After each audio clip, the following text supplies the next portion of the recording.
I think it's safe to say it. Marvel has kind of surpassed Star Wars in regards to popularity and relevance in modern day cinema. Some of you may disagree with this, and I can totally get that, but in today's video, I'll be trying to convey the message, or at least the observation that I'm trying to make, that I think Marvel, as a pop culture phenomenon and as an icon, what they've built with the cinematic universe has surpassed that of George Lucas's own creation. Also huge, enormous pop culture phenomenon that is still unrolling today. Star Wars. That's right, going up against Marvel. Let's begin.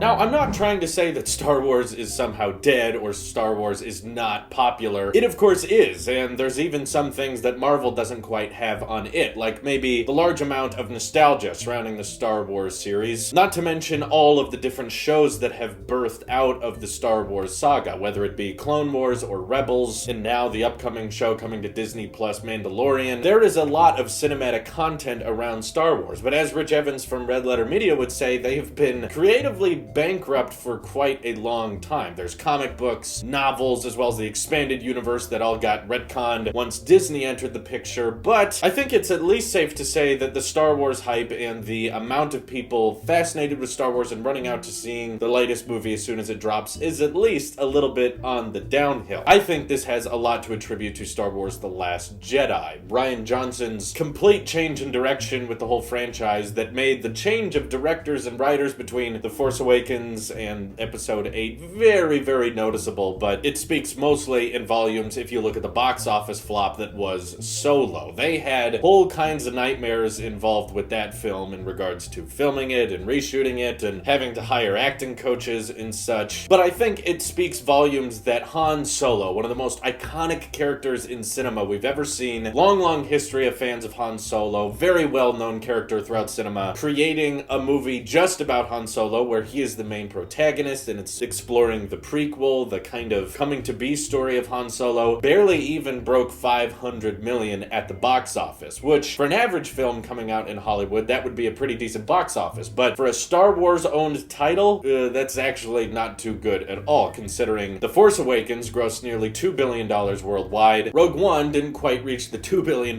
mark, but it was definitely over $1 billion. The Last Jedi, a few hundred million over $1 billion, but now the fans have finally spoken when it comes to the direction Star Wars is being taken, thanks to Kathleen Kennedy, head of Lucasfilm. The fascination and hype of Star Wars has definitely gone down with the recent revival of Disney bringing out a new Star Wars film every single year, but there's a lot of factors that attribute to that. I think part of it is the oversaturation of it. Star Wars is an iconic but also very flawed saga of films. Some people love, some people hate, and there's a very large fan base surrounding it. However, you kind of have to acknowledge that all of the films Disney has made ever since they purchased Lucasfilm and started making their own Star Wars films, they've really all not been very separated from the previous existing Star Wars films. Episode 7, in a lot of ways, and I don't say this as a bad thing, was a very, very soft reboot of A New Hope, and I don't think that's bad. I thought Force Awakens was good, but in a lot of ways it was paying homage, and in a lot of ways they were replicating what A New Hope had done, just doing a more modern take on it, with a few twists and turns, of course. Rogue One was kind of setting up all of the bowling pins for A New Hope to be set up, so a lot of that story, even though it was new characters, was very much tied to the original trilogy. And Solo, of course, was an entire film based around a character that we already knew pretty well. It was just giving us more information on him, except the entire film of Solo was basically, it was just telling us things about Solo that we already knew. So I didn't find it a particularly enjoyable film, but a lot of people did enjoy it, and that's good. But the box office, I still think, has proven to Disney that they should be worried about how quickly they're able to just slap the Star Wars title onto things. It's not as easy as Marvel is able to do it with their cinematic universe. If you look at what they've built with this whole doing solo superhero movies and then having them team up in the Avengers films, not to mention the countless Marvel TV shows, not all of them on Netflix, but some of them, as well as Agents of S.H.I.E.L.D. and Peggy Carter, and so many offshoots that don't necessarily have to be watched for you to get the main story, which sadly you can't make the same argument about Star Wars because people see Darth Maul at the end of Solo and go, wait,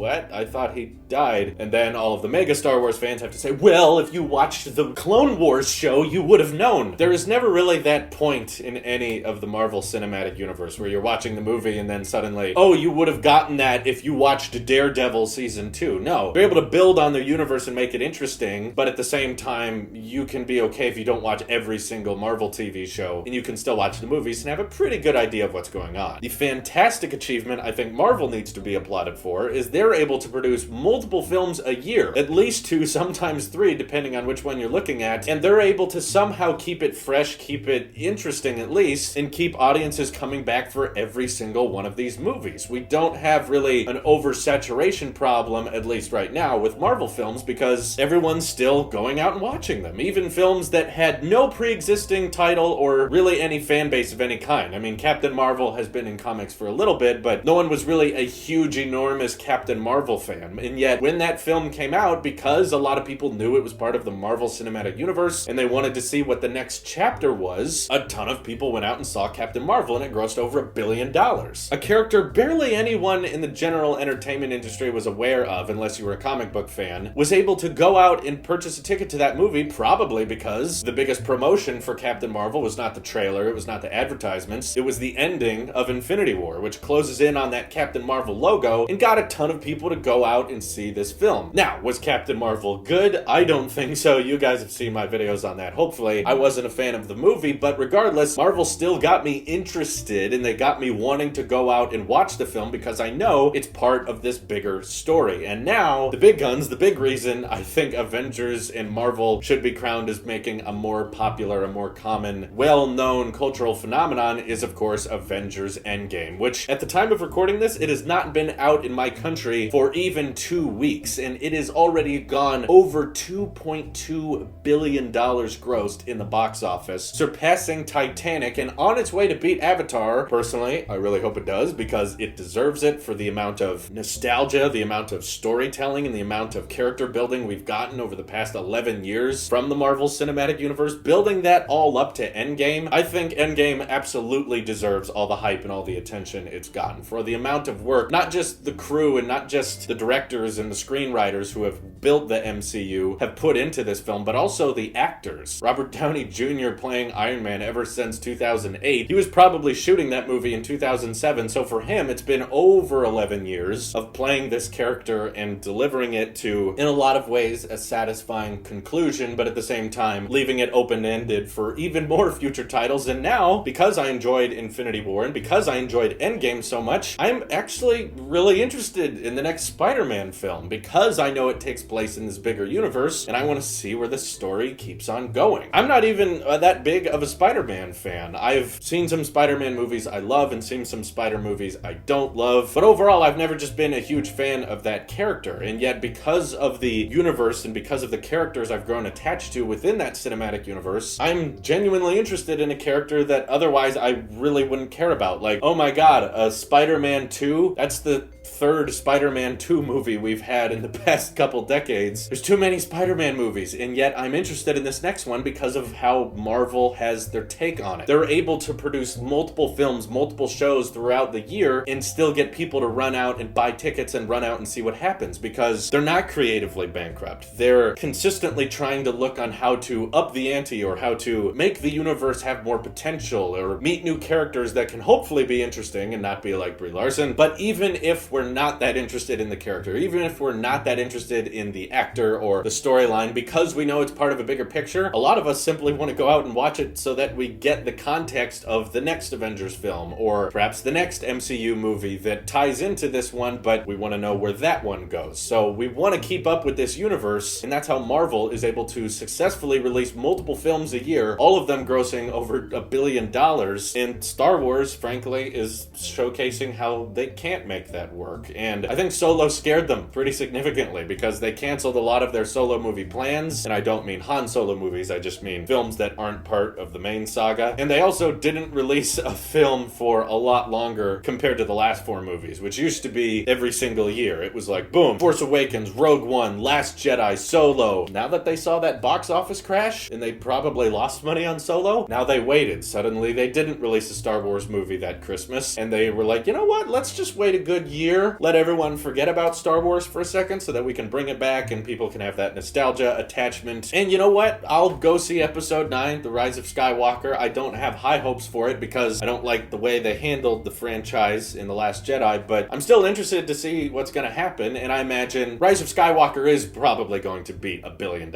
easily. It's tied into the main trilogy, and a lot more people are likely interested to see what happens compared to the amount of people who wanted to see a Han Solo origin story. But I can tell you, I really do not care that much about those characters anymore because I can already make a pretty good prediction of how that franchise is going to end. I'm curious to see Palpatine's involvement, but one thing that I will make a pretty wild prediction of, I do not think The Rise of Skywalker is going to break $2 billion at the box office because audiences have gotten tired of Star Wars. I think there's just too much of it, and when Episode 9 comes out, there's not going to be this general overwhelming hype. It's going to be kind of like, oh yeah, there's a new one coming out. I guess I'll see what happens. Opposed to this urgency to run out to the theaters like we got with Endgame, where so many people were like, don't spoil it, let me see what happens. There's so much build up here. You cannot disagree with the fact that the Marvel Universe was very intentional from the get-go. Them planting Easter eggs for Infinity War and where Endgame was going to go way back in the first Avengers film, and them doing crossovers before Avengers happened. This whole plan of the cinematic universe was very calculated, and they very much planned every film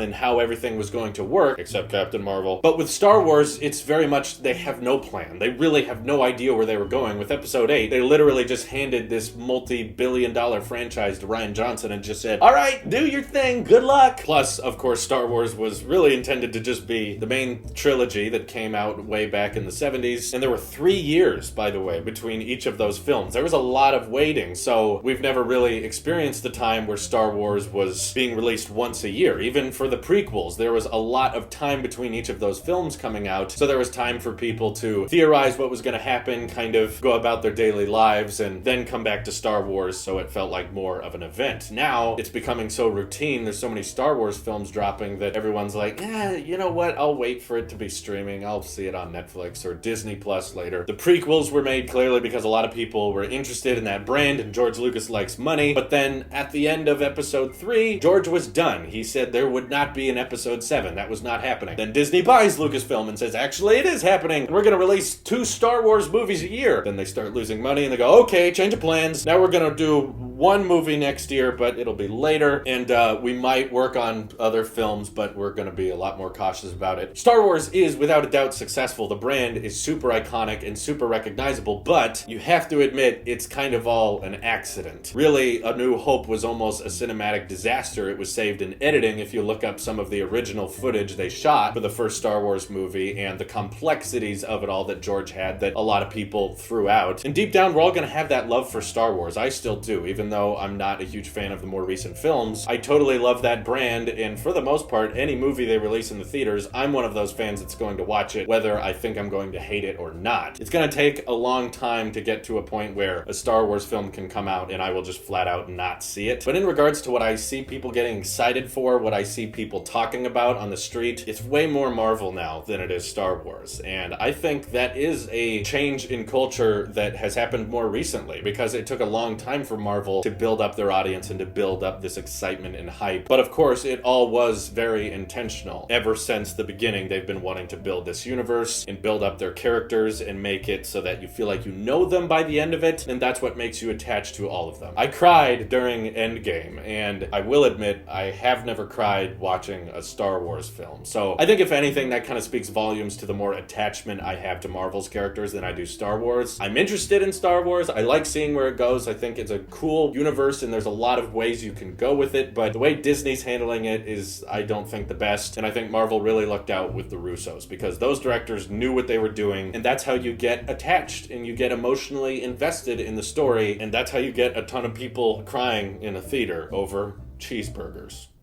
No spoilers. So let me know what you guys think of all the arguments I presented today. Is Marvel now officially more popular in fame and in box office than Star Wars? Let me know what you guys are thinking down in the comments below. Thank you guys for watching, and I hope you have an excellent day. Take care.